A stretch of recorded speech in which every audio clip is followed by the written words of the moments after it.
This is the new one. All right, let's go.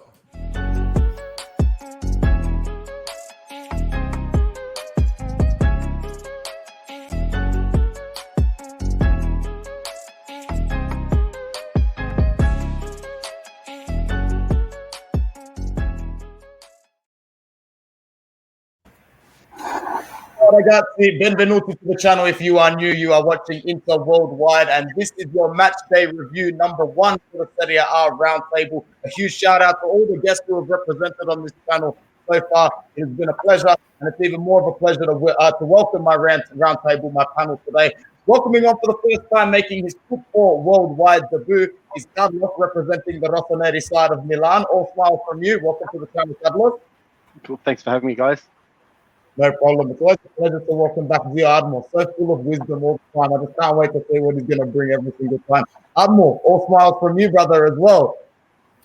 Nice to be back, guys. Nice to see Carlos up there, and the special guest here. It's a gun. I like him, so I'll let you introduce him. Adam made his debut on my Inter Worldwide channel during the Euros. It was a fantastic tournament, and it was great to have him on. Welcome for the first time on Football Worldwide to talk all about the capital side, Roma. Welcome, Adam. Thanks, Anthony. Pleasure to be here. Absolutely. Boys, match day 1 is concluded. Some fantastic results. Really, really good games all around. I'm looking forward to diving into them.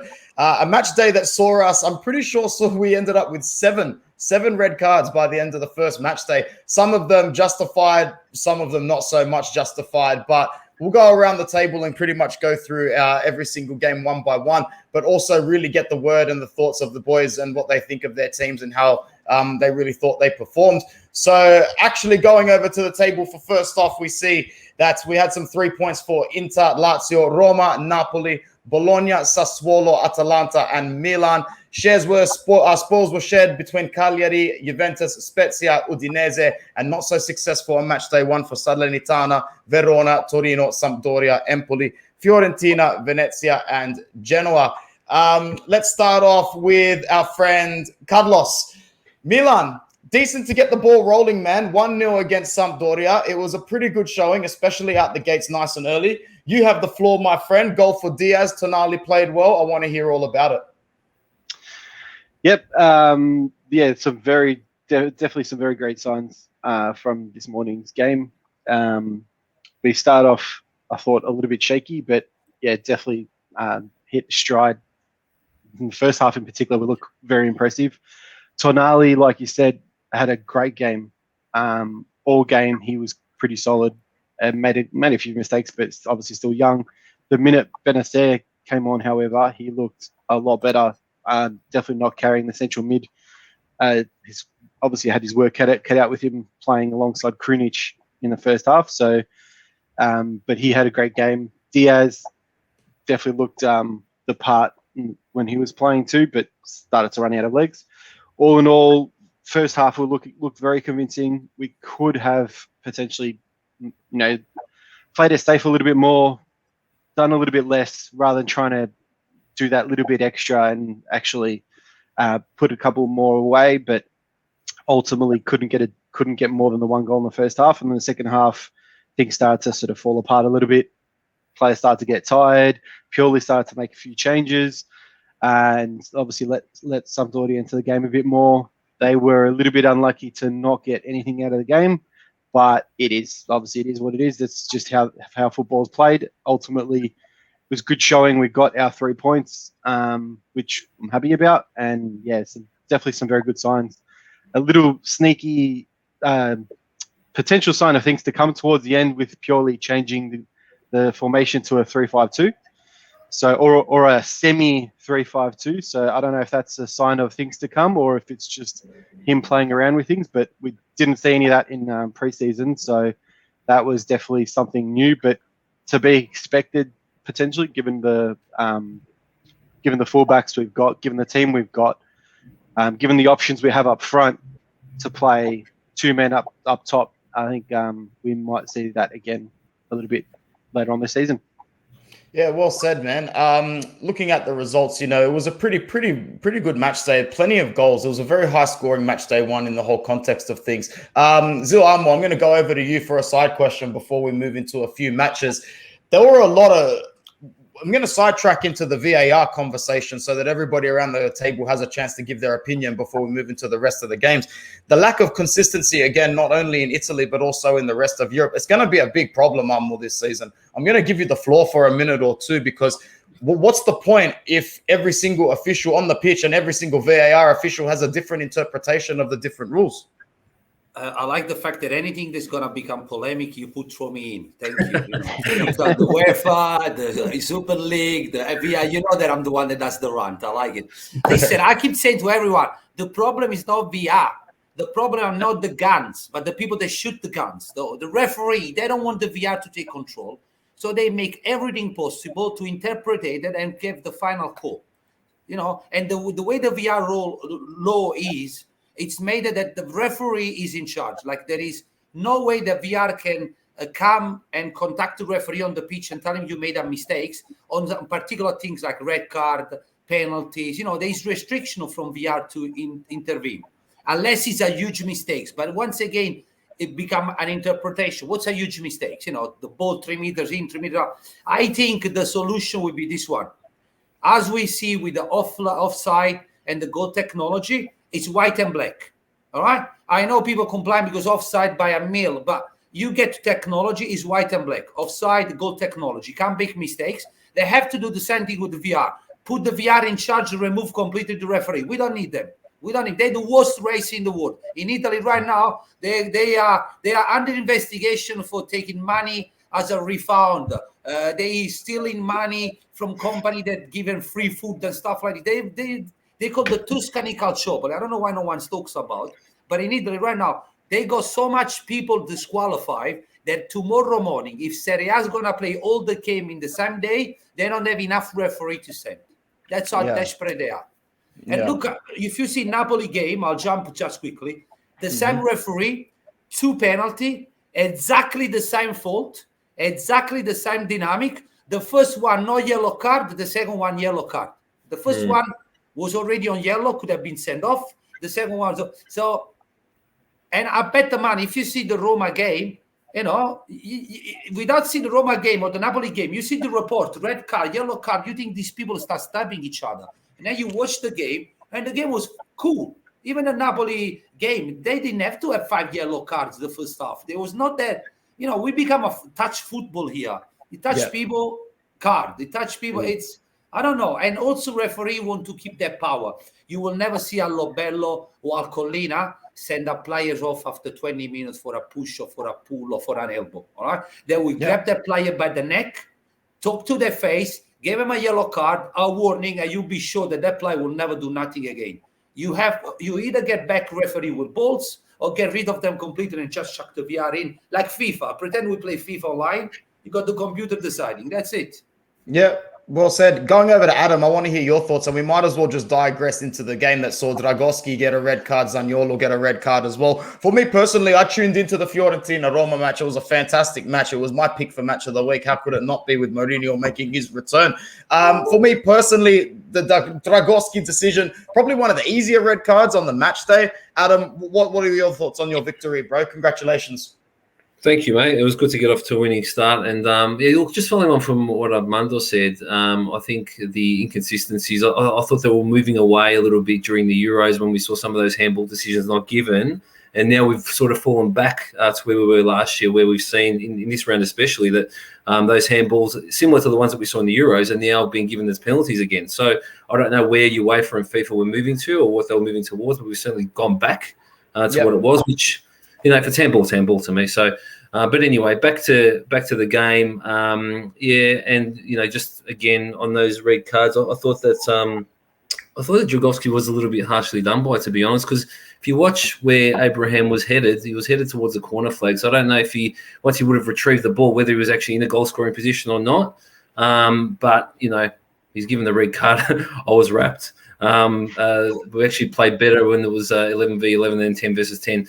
Zaniolo's red card was as clear as day. I mean, it was a second yellow card, showing his inexperience there a little bit, I think, and maybe his rustiness too, coming back after such a long spell. So in that one there, I thought was a warranted second yellow and eventual red card.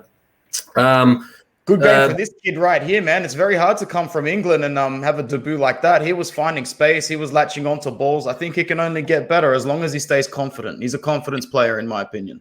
I actually didn't know much about him before he made his debut on the weekend. I mean, I remember seeing him in the UEFA Youth League game against Roma probably about 3 or 4 years ago before Pellegrini moved to Sassuolo, when Pellegrini was captain of that Primavera team. That was the last I saw of him. And to be honest, I didn't know what to expect. And then you see this kid, I mean, he's not a kid, he's 23 years old, but he's, at a new club, doesn't know the language. He was really extroverted during the game, which is something in a city like Rome is probably he's probably in the right city to be in. Revving up the crowd, and it was just extraordinary. 2 assists, played a part in their red card, and then cramped up and had to be taken off. He had everything that you want from a player making his debut. Mourinho started with his usual 4-2-3-1 formation. We had Veretut and Cristante playing the 2 holding 6 roles. And then Pellegrini rotating into that 6 role when Jordan went forward. So that was interesting to see. He had Abraham, he had Matias Vigna and Eldor Shomurodov making their debuts, all capable players. There's a few things that didn't go our way during the game. I thought that the gaps between midfield and defence were just too far at times, which allowed Fiorentina to play between lines. I think Fiorentina, if we want to sort of touch on them a little bit, I think they'll have a good season under Italiano. He's a very astute coach. You can see the way they position on the field, in non-possession especially, that they're very good and very well drilled. And he's only been with them for a couple of months. So I think as the season progresses, we'll see them certainly improve. Our defence looked a little bit shaky at times. I think Ibanez and Mancini were just playing too far apart from each other, which allowed Vlahovic, with his talent, to be able to get in and create goal-scoring opportunities. If it wasn't for Patricio, again, making his debut, I think we would have been in a little bit of trouble. But, 3-1 at home, first match day, new coach, new formation, some new players. I think we've a lot to be happy about, and I look forward to what progresses during the season. Absolutely, man. Well said. We don't have anybody to represent Juventus on this particular podcast. Go figure. No, I'm just kidding right there. But Udinese 2, Juventus 2. A lot needs to be said about the first half, though. Juventus played extremely well. This character here, who faces a lot of criticism by myself as well, played extremely well. But, Allegri decides to switch up the formation, brings on Ronaldo, and all of a sudden it's 2-2, albeit due to some absolutely horrible errors by the Juve goalkeeper in Szczesny. I can see Carlos is trying really hard not to smile, so he gets the first floor for this one right here, bro. All banter aside, man, no real worrying signs. Allegri coming back in. I said it before, he can't just wave a magic wand and expect everything to be peaches straight away. I think the Ronaldo situation, even though a lot of the time was played and swept under the rug, the fact of the matter is this: we're only about 9.5 days, 10 days left till the end of the Mercato, Carlos, and this situation's still going on with Ronaldo. Do you think there's a disgruntlency there, and do you see problems basically coming from that? And what did you think of the game and Szczesny's errors as a whole? I think the Ronaldo thing is more than likely just media making up rubbish because it's easy. It's easier to just go and say Ronaldo's going to go here, there, everywhere. Because let's face it, he goes here, there, everywhere. He signs for 10 clubs every off-season, and every transfer window he's gone. So I think it just seems to be the easy route to go for newspapers. It may or may not be true this time around, but ultimately we won't actually know for sure until it happens. Let's face it. The rest of it is just going to be pure and simple newspapers talking rubbish, left, right, and center. The unfortunate part is, though, there are still casualties. Juventus as a team, can't concentrate and just do their job if all they hear is Ronaldo he's going here, he's going there, he's going to PSG, he's going to Manchester United, he's going to Manchester City, he's going back to Real. So if you're listening to that every match, every week, every couple of days, all you see is the same thing. It's always about the same player. It's not about Dybala and the game he's had. It's about the Ronaldo goal that was offside. Yeah, the millimeter offside goal. That sort of stuff. It plays on people's players' heads. When it comes to the game itself, I thought obviously the very clear difference between the game was just those two mistakes. They're just horrible. But I think that's just I'd said it earlier today and yesterday. I think that's just an ultimate. How do I put it? It's pretty much how football's going. So the focus is ball playing goalkeepers and everything, and ultimately goalkeepers aren't by and large ball players. You're forcing a round peg into a square hole, and the ultimate end is stuff like this, where you've got a goalkeeper that's cost you 2 goals despite being the better team and end up costing you 2 points. Yeah, fair enough. Well said. The Ronaldo goal that's disallowed in the 96th minute, and he still has to keep the yellow card. Unfortunate there. Is he offside, man? Is his shoulder offside marginally? For me, I don't like. Well, before you say, I don't like the angles of being able to measure the line straight down from the shoulder next to the foot. I find it very inconclusive. Listen, just quickly on the VR again and the offside, because I want to say something about Ronaldo. Because I was watching Tele Lombardia last night, and I actually Monblano expressed a couple of things that it's very deep, and he's a very well-known Juventus journalist and very known connected with Allegri. He's a very good friend with Allegri. People keep looking at the line. I got a question for you. Who knows when the ball left the foot in every side, in every kind of this VR frame? Because the ball leaving the foot is when the offside starts. Everybody knows which frame the ball left the foot. So it's already, to me, this millimeter things. It's off the door. They should not be. They should leave a little bit of gap. Do you agree with that, Adam? Because I do. That's the ball. The ball is leaving my foot now. When is ball is leaving my foot? So something else that I've come up in discussion between friends as well is, should we thicken the line? Like the actual line coming down in that graphic, should it be thickened so it gives the attacking player the benefit of the doubt? I personally think it should. I think the line is too thin. So, like you're talking about millimeters in an action that's like less than a millisecond. It's impossible. I think also utilize the whole body is wrong, because I can be over with my shoulder, but my feet at the back. So I think the concept needs to be reevaluated. All right. Now going back to Ronaldo, what Monblano said. First of all, Nedved had come up with official statement yesterday. Say Ronaldo stays at Juventus. The problem is if the club says that the player stays, everybody going around saying, that's the tradition. They're going to say this because what else they can say? So there is no way out for a club to escape the rumors. So fans those days prefer believing the media and the rumors than believe their club, because I see that at Napoli, I see it there everywhere. So I feel sorry for the clubs as well. How many times they have to come out and tell that the news it's not true? Every time they do, they be criticized saying, they did it because, what else they can say? But, at the back, they're working. So there is no way out for a club. Cristiano Ronaldo and Allegri have a very professional relationship right now. Very cold, but very professional relationship. Yeah. Allegri decided to put Cristiano Ronaldo on the bench and took the whole responsibility. He said official at the press conference, it was my decision, because for the game I need somebody that run into the deep like Morata. So I don't see nothing bad in that. The other thing is people say Cristiano Ronaldo leaves. That's the beauty of Monblano the other day. He opened up the table, said, all right, Cristiano Ronaldo gets that much money and Juventus needs to get that much money to leave Cristiano Ronaldo. So first of all, let's see which club can afford. PSG, Manchester City. Now, he said, PSG, they got Neymar, Messi, Mbappe up front. They're going to sign Cristiano Ronaldo for what? Is Cristiano Ronaldo going to go to PSG and sit on the bench? No. Are they going to sell one of those 3 players? No, because there's no club that can afford those players. So PSG is out of the contest. Cristiano Ronaldo wants to go where he can play. He doesn't going to go somewhere where he sits on the bench. It's Cristiano Ronaldo, Yeah. Manchester City. Do you really think that Cristiano Ronaldo will suit Guardiola style? I don't think he goes there just because he played for Manchester United as well. Yeah. I don't think he will go anywhere for those 2 simple reasons. There's no people that can afford him. Juventus want him to keep him.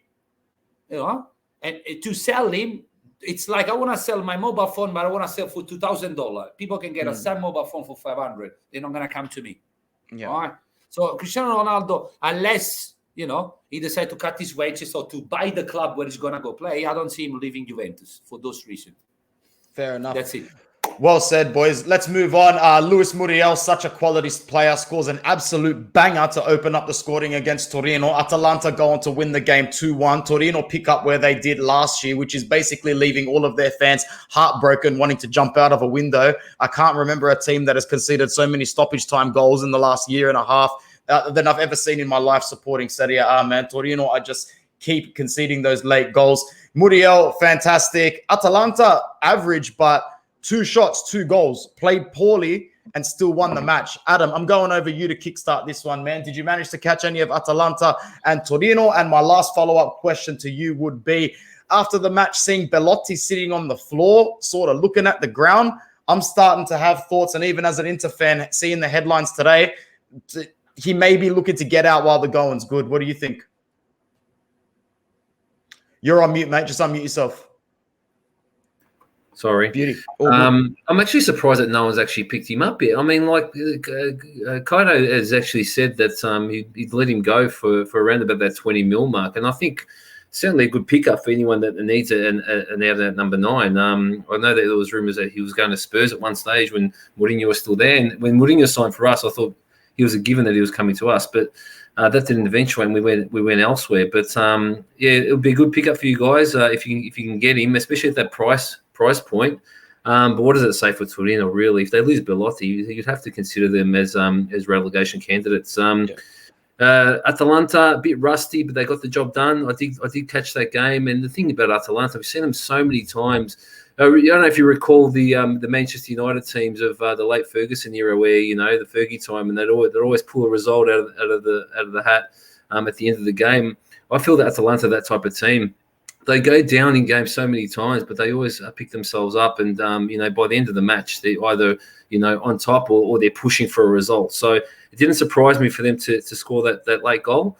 And they're going to be up there like they were last season. I mean, the squad hasn't changed at all, really. You can bank on them. I certainly consider them a top 4, if not a top 2 or 3, to be honest. Yeah, Armando, do you want to elaborate on why maybe Atalanta have got the legs for 94 minutes, bro? Or are we going to do that in a different podcast? Why are going to be the hard one? No, not today. Nah, I know that's all right. That's for another podcast. They got a couple of bad injury. I think Heidelberg got a long-term injury. This morning was confirmed. Yeah. So and at the end of the day, like Adam said, they got the result. It was not an easy game. Torino is not going to be an easy dog for no one. They're going to put the fights in, even if they're not the best. And on Belotti, I don't know.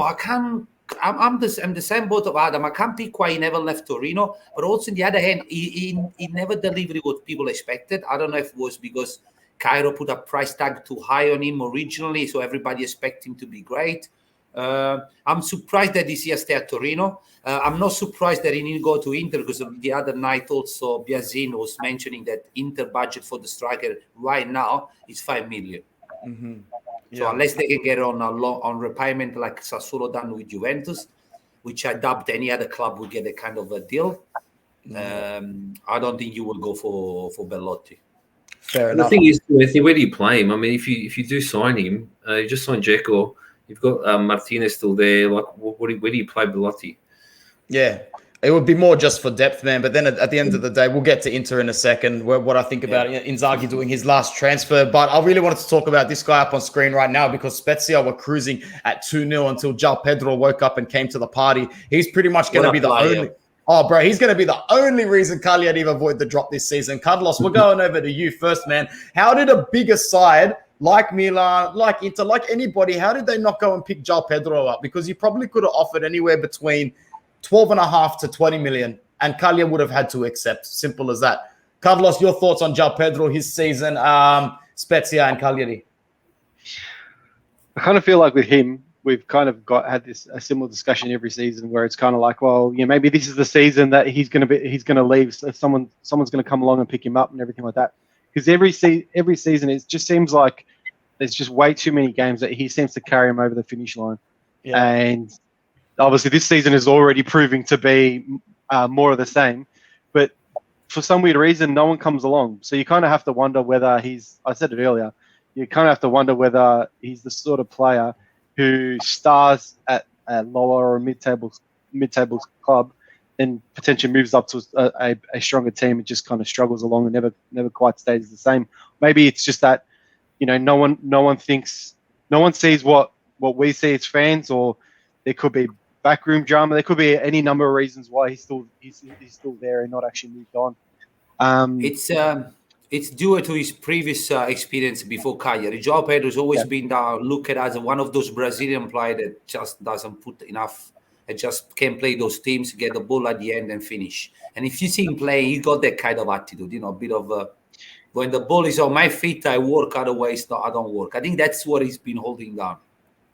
I think that's a bit of that sort of Brazilian sort of, not necessarily attitude, that's sort of a bit harsh. It's obviously not all Brazilian players are like that, but we've seen it time and time again with a lot of those Brazilian players that have come over and just kind of want to do it their way, the way that they like to do it. And you know what? When it works for someone like João Pedro, it's great. But when you got someone like a Paquetá who comes into a system and needs to adapt and just refuses to do so, the end result is you end up having to go play in France and, do well in France, whatever, but it's France. There's a reason why, you're talking about a league that's got one or two teams. So that's the ultimate end. Maybe Zeppi in Cagliari. Sardinia is a beautiful place. He's a captain. Some players dream to be a leader of a team. They don't want to go and be on the bench or third option for Juventus or Inter or Milan. You know what I mean? What's the point? Sometimes it's better playing in a little town where you're an idol. Thiago Motta, impressed though. His team created a fair few goal-scoring opportunities. The penalty was actually pretty harsh. Adam, do you see either of Cagliari or Spezia being able to survive the drop comfortably this season? That's the question I'll throw out to you, man. Potentially. I just think we need to I don't think we've seen enough of Salernitana or Empoli to make a judgment, but I think they're certainly two teams that will be in the mix for those three spots. I think Torino, if they do lose Belotti, like I mentioned earlier, they're another candidate. But there's probably 5 or 6 teams in the mix that I think at this point in time will certainly be candidates for those bottom 3 positions. Yeah, well said. All right, Ziamo, you have the floor for your victory, 2-0 against Venezia. Barred by this particular incident right here. It's all you, my friend. Take us away.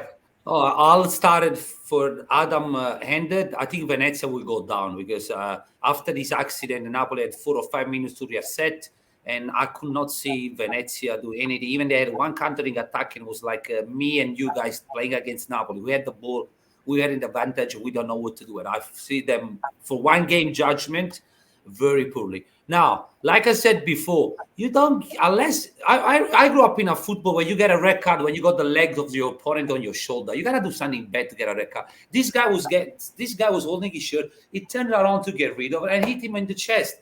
I played Adam coach in MPL. If you start getting red cards for stuff like this, you're gonna start having red cards like 4 or 5 a games. Pulling shirt. If you see the frame look like a punch, but he's turning to get rid of him. It looks like they've both got each other in a lock. It does the not guy look was like holding, yeah. and you know what's funny? Before the corner was taken, there is on TV. You can see Osimhen go to the ref and goes, "He's keep pulling my shirt. Look, he's pulling my shirt." Then they go to the goal kick, the corner. The guy pulling his shirt. He turns around to get rid of and push him, and he got him here on the chest. Red card after 20 minutes for that. You killing a game. Killing a game. You're a ref. What you do in this case, you take both of them, give them a yellow card each, and scream at them. And the next thing, both of you hit the shower. I promise you, those 2 players, we hold hands like boyfriend and girlfriend next time. No, let's give them a red card. Let's change the dynamic of the game. Completely wrong. To me, it's becoming like touch football. This is football, guys. I remember having scratch, bleeding, it's part of the game. You get a hit in the face as you're running. It's not because punching. Have you ever get punched in the face? If somebody wants to punch you in the face and punch you in the face, you go down. That kind of punch, Yeah. Anyway, going back to, I see already a big difference. I see that lots of direct ball possession, but direct ball from Napoli, not a stupid back forward to the centre back, right back to the goalkeeper. What we saw at Juventus, which is Juventus copied those two mistakes, especially the one that the Szczesny tried to dribble, because they still have the mentality from Pirlo and Sarri that the ball has always go back to the goalkeeper, which is a big BS. You don't need to go back. Football is a chess game. You get in a room, you don't go back again, unless you want to pull them back, but there's a different scenario. So I saw a big changes. Also, this game, with Gattuso on the bench, Nilo, a red card, Zelinski injury, we will lose this game, hands down. We will lose this game, hands down. You know why? Because Gattuso, every time Napoli need to score a goal, used to go in the panic mode and used to put all the strikers together. Now, if you play football, you know that more striker you put in the penalty box, less chance you got to score, because you put your striker, you put the other defender, it become chaos. Yeah, but Gattuso played the majority of his career with Pippo Inzaghi up front, so he just thinks everybody's going to score now, no matter what. Plus, he had Pirlo that could deliver those long ball in the penalty box. But jokes aside, I was very impressed. I saw Osimhen was on fire until he got the red card. He was pressing, winning ball, got a couple of chances. Very disappointed by Insigne missing the first penalty. Yeah. Very proud of him having the ball to get the second one. This kind of game, I never have the feeling that we're going to lose or not win. See the difference in the way they were playing, the way the Spalletti was calm on the bench. I never heard him screaming or abusing. And then he had the courage. Let's not swear too much, otherwise the arm is going to get banned.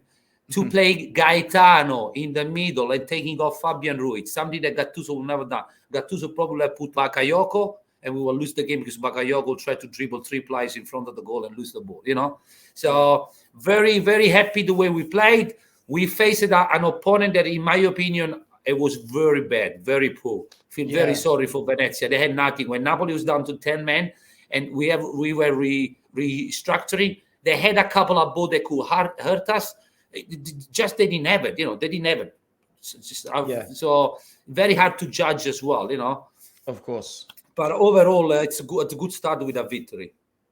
Very well said, man. I would have to agree. After tuning into the game, I didn't feel, even at one point when Napoli were down to 10 men, it was men against boys, and I actually did start to feel sorry for the quality of the pitch on Venezia. It was almost easy to see. I said at the start of the season that, just their own spiritual freedom after going up from Serie B might be enough to get them over the line. I already revoked my decision after watching them play one game. You never know. It looked like a boys versus kid. Yeah. Boys versus men. It looked that way. It looked like they didn't know what to do, Exactly. Carlos, it's over to you, my brother. First win on his debut for Maurizio Sarri. This gentleman picks up where he left off, right at the penalty spot last season. This was an entertaining game, but man, this was just as the Inter game finished. So I tuned in straight away, and as I was still live doing my post-match reaction, people were in the comments going, Empoli scored. I'm like, oh, you got to be kidding. So I turned it off. I ran to my lounge room, and straight away I see Milinkovic-Savic celebrating. It was actually a really entertaining match, man. 3-1 to Lazio. What did you make of the game, and what did you make of Sarri getting a debut win? I think they, for the most part, looked very comfortable. Obviously, we'd sort of, I suppose we'll see how things pan out. There's been a lot of criticism, not necessarily criticism, but a lot of negativity behind the whole Sarri taking over, and people thinking that he's potentially not going to be the right man for the job, or potentially going to fail like he's sort of not really done what was expected of him last few jobs. Ultimately, I think you guys touched on it last week. Ultimately, I think he'll get his team playing the way he wants it to play. It might take initially I thought it might take a little bit longer than I thought it'd take a little bit longer, like take a bit of time throughout the season to actually fully hit stride. They looked pretty comfortable. It wasn't Sarri ball, not yet. There were little signs though, so I suppose we'll see how we go. But I think if I'd start to be quietly confident if I was a Lazio fan personally. I think they've got a good squad. They haven't, despite all the rumors of potentially losing players like Luis Alberto and that sort of stuff and everything, they haven't lost anyone. So if they can keep the players they've got, Sarri keeps building on what he's got, I think they'll do well. Yeah, well said, man. Adam, we're going to go over to you next. If you've got anything to add about Lazio and Sarri, by all means, absolutely go for it. But I also want to touch on Bologna and Salernitana, because that was a really, really good game, man. Salernitana get basically a red card in the space of 2 minutes, 2 yellow cards, and it was around about that half an hour mark. And all of the fans, the traveling fans, you could just tell they were almost devastated, but they came back really strong in that match altogether to put in a really, really good performance. 1-0 after a little bit, and you're thinking that there could be some heroics after Soriano goes off for Bologna. They go down to 10 men, and I'm thinking, well, Salernitana really might be able to get something out of this game.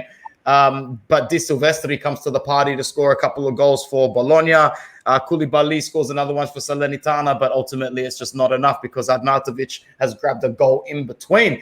3 points from Bologna, Adam. We've said it all season. We expect them to be one of the best of the meaty curve bunch in the middle. What did you think of this game? And despite the result, man, do you see some positives there for Salernitana? Yeah, I do. I think this game, along with the Verona Sassuolo game, I thought were probably the two most entertaining games of the round.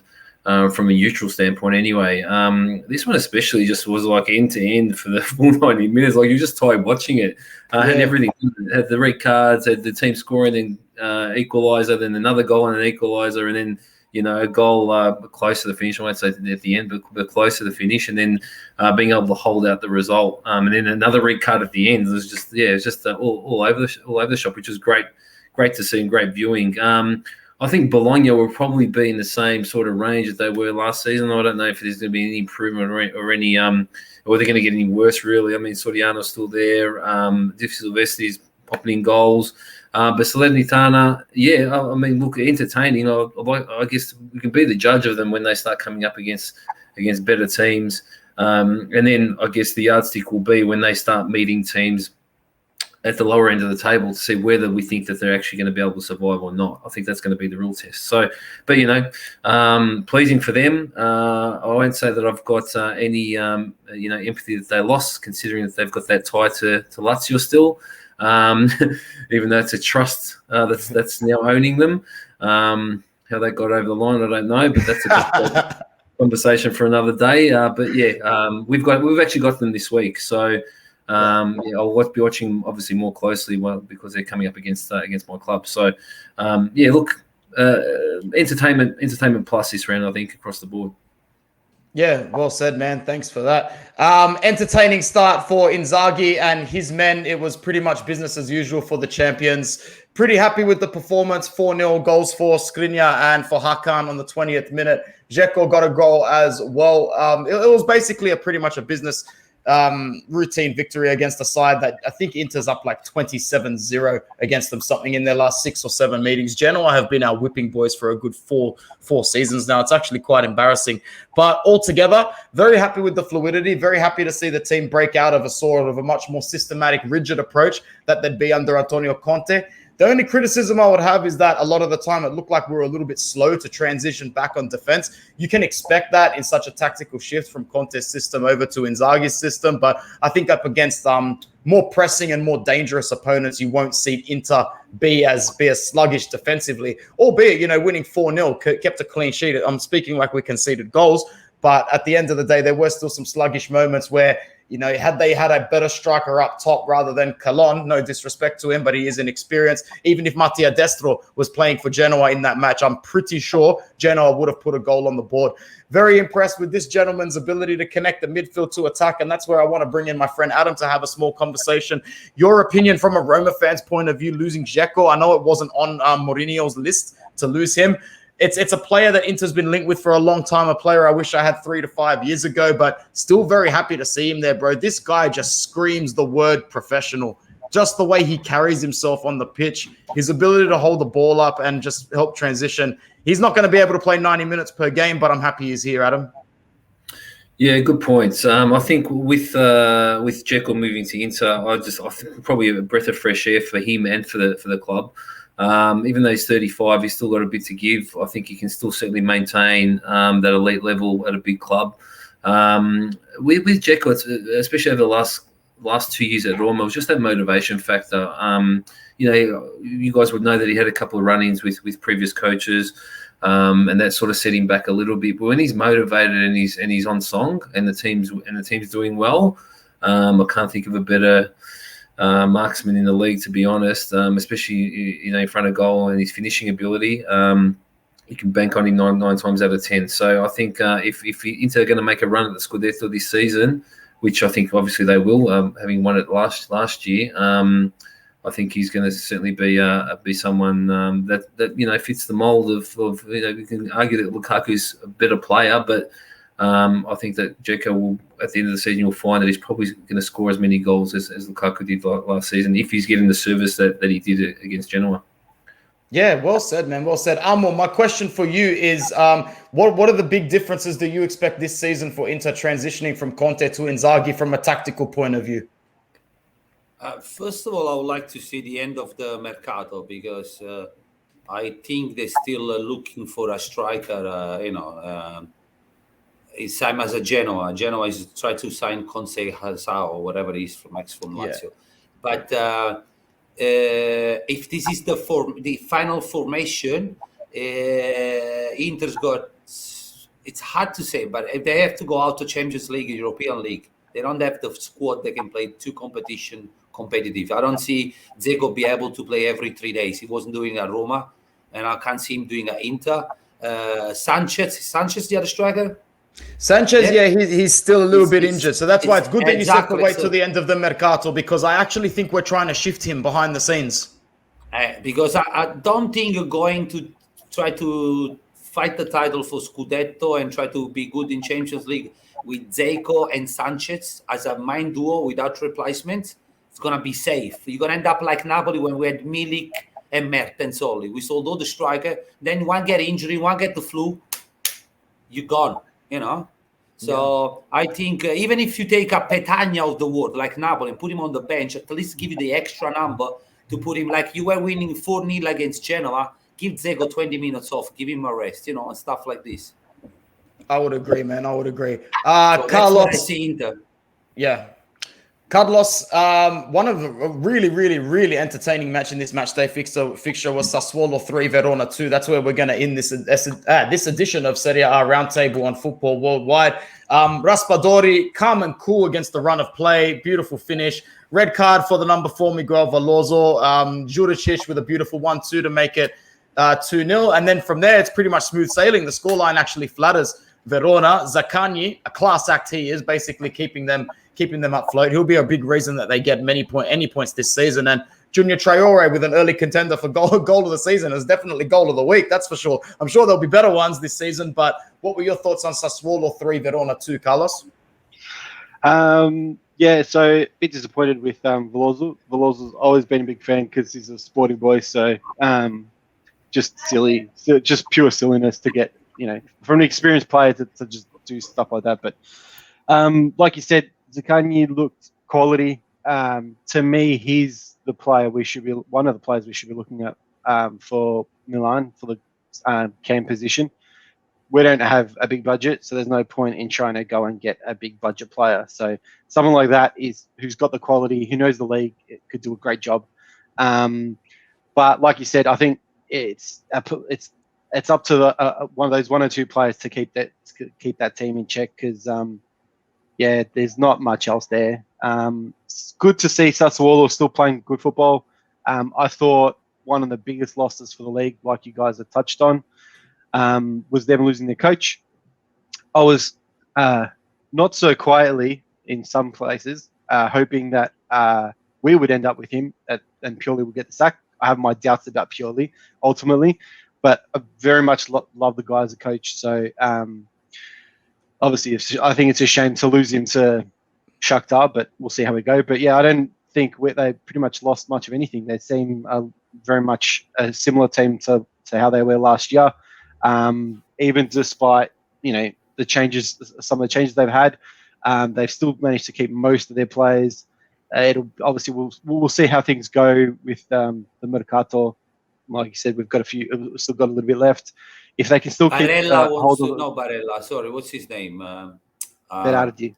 Berardi wants to leave. He made it clear. He wants to leave. That's the problem. If they lose Berardi, I think they're going to be in trouble. But if they can convince him to stay, with the team that they've got, with things aren't looking too bad. I still think they're. I've always liked them. I've always liked the way that they play. I love the black and green kit. So, but yeah, it was very good game from them. So, well said. Thank you very much, Carlos, for rounding out match day 1.